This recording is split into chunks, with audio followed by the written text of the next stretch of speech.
Today, Scorched Earth Toys at anymoon.com is looking at Bandai's TV version super part accessory for their DX VF-1 toys. These Tamashii website exclusive parts debuted almost exactly a year after the movie version Strike and Super kit at the same 8,800 yen, inclusive of tax. You need to have a Japanese shipping address and domestic Japanese form of payment to purchase from the premium Bandai site, so most of the folks watching my site are going to have to grab theirs from a middleman or the secondary market. If you're shopping for anything else, do yourself and this channel a favor by heading to Big Bad Toy Store through the link in the comments below. As with all Tamashii website exclusives, these parts come in a brown shipper box.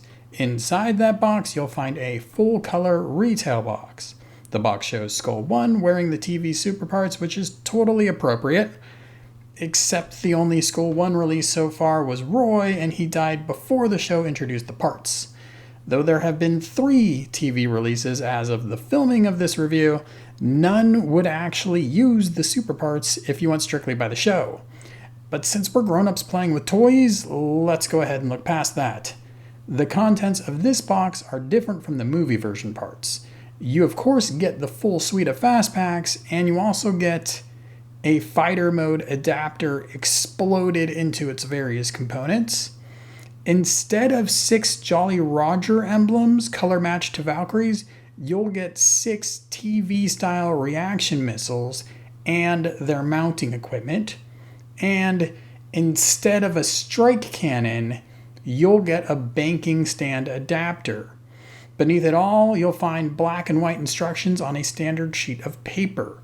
You can find these instructions up on anymoon.com, and keep watching and we'll walk through all the content. So what are the differences between the TV version and the movie version super or strike parts? The movie version doesn't actually come with reaction missiles, but the ones that are out there available through the separate missile accessory kit have yellow movie style tips, where the TV version comes with reaction missiles and has red tips, so +1 for the TV version super parts. Moving on to the leg armors, you will see there's a slightly different hue to the TV version.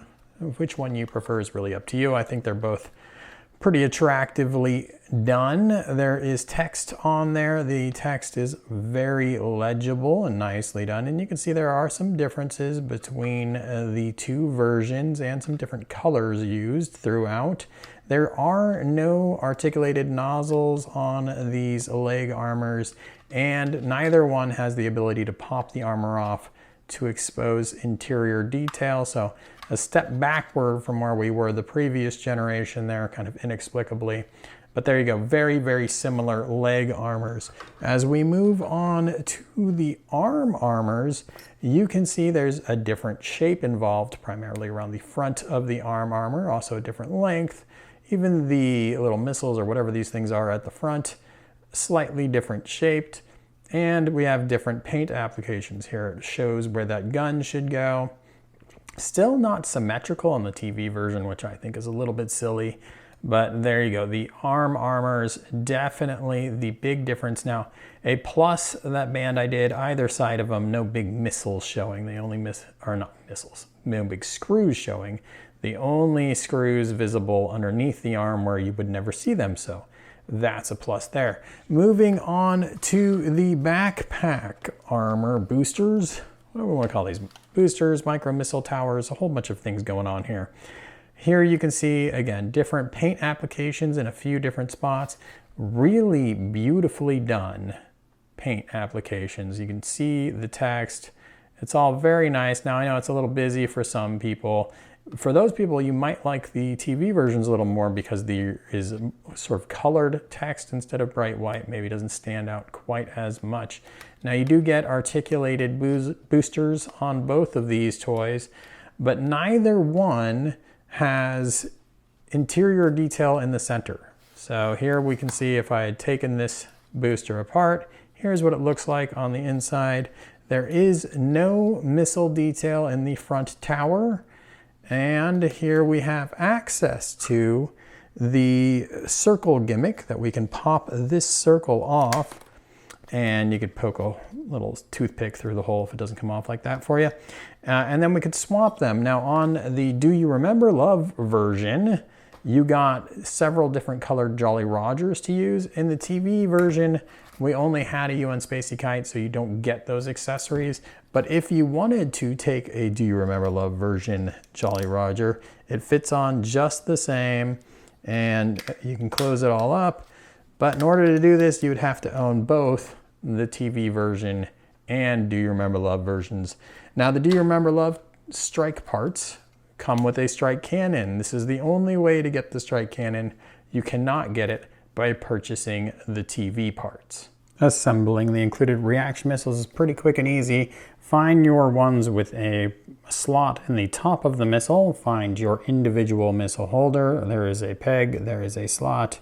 Line them up and press that in and you are good to go.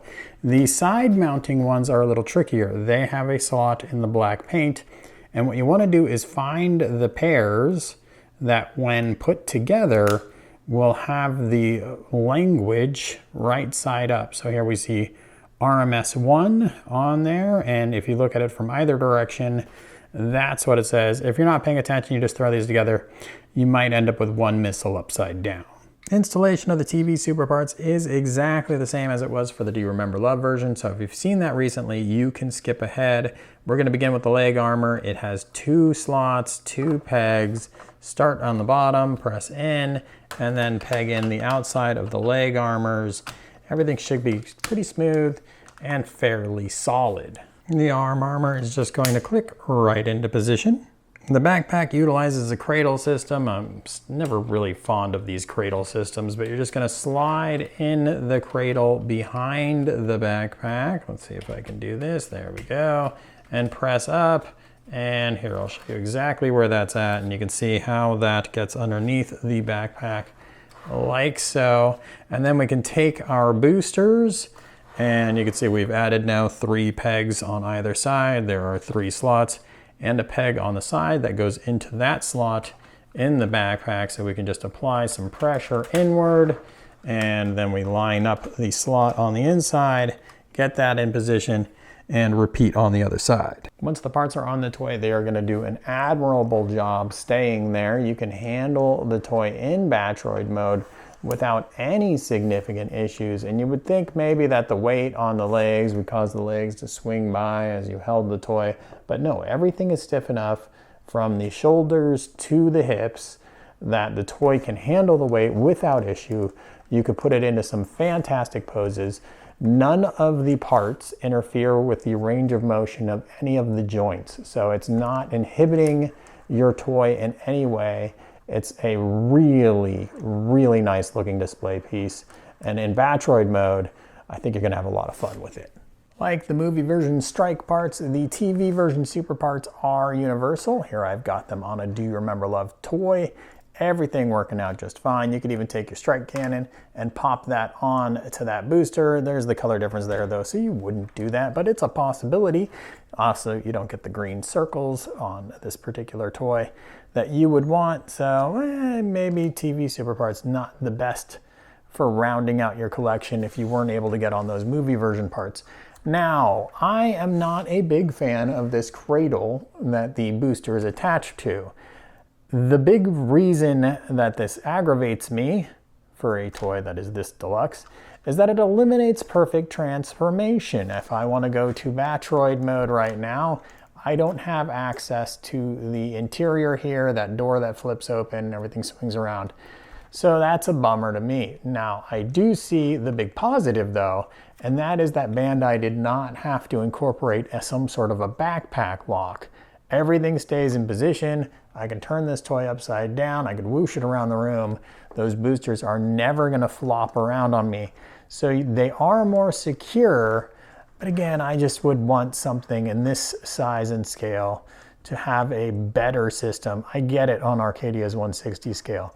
At 148, Yamato didn't have that cradle. They instead had a hook that came out. There might be a better way of doing it.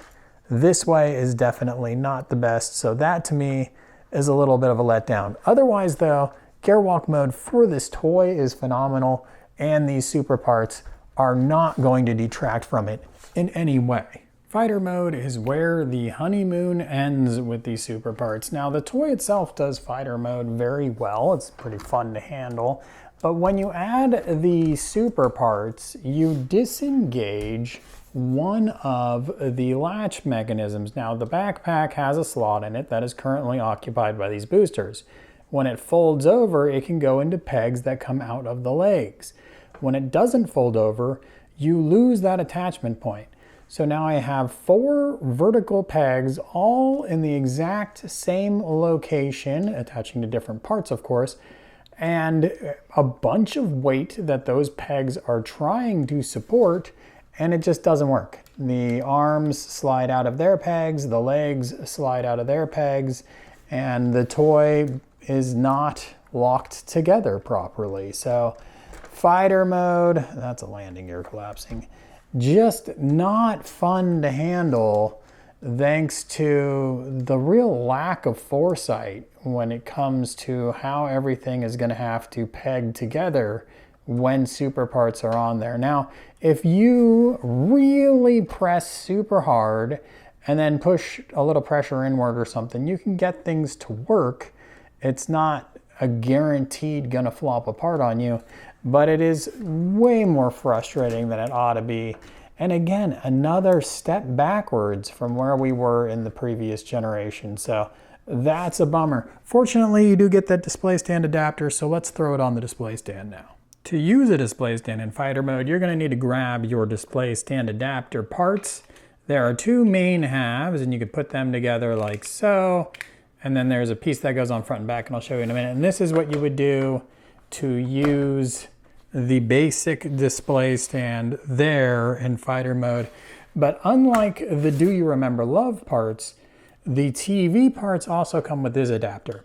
The VF-1J Hikaru and VF-1S Roy TV versions have come with special banking display stands. So you can pull your pieces apart here, and then you can slide this piece in right here, and it's a very snug fit.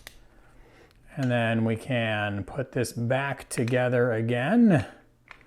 And again, it's gonna be really tight when we push it back together. In fact, it's gonna be so tight that the locks on the front and the back are totally gratuitous, but there's this piece here that slides on in the front.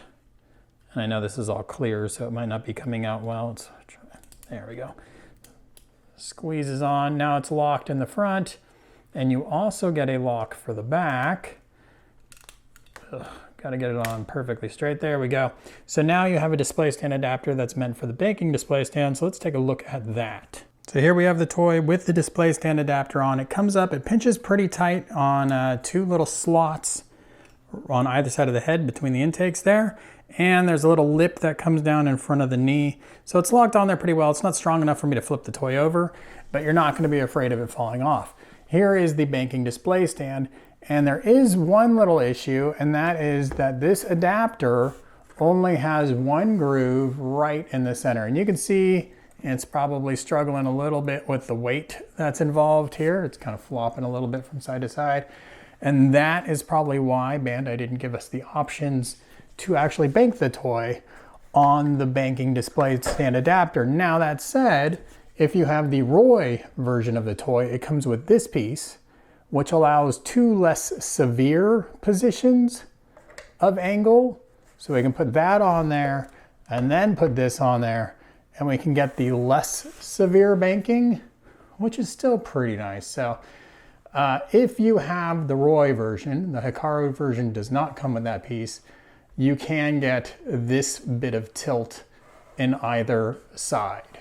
So, not the same thing as movie parts, not just a recolor, but not better than Yamato's super parts from nearly 20 years ago. You don't get the detail from popping off armor parts. You don't get as solid of a connection, and you do get a cradle that Yamato didn't need on their 148 toys. So how did we get to a place where the most deluxe modern toy is paling in comparison to the toy from 20 years ago, it's kind of mind-boggling. The one place that this toy far exceeds the Yamato is the paint applications. It's beautiful. It's done very well. You have that swap out kite gimmick, which may come in handy for some people, but otherwise, this is just really bewildering. There's nothing here that's so bad that I can't say, like, you know, if you like fast packs, you shouldn't get these. It's not breaking the toy underneath. They hold on well enough, particularly in Batroid and Gearwalk modes, where you're gonna get some mileage out of it. In fighter mode, if you're really brave and really force these things on there, you can get some whooshing in there. And certainly if you're gonna use the display stand and make it a display piece, they're gonna look beautiful. But overall, a step backwards, and that is always a bummer. Check out my full review on anymoon.com, subscribe, and thanks for watching.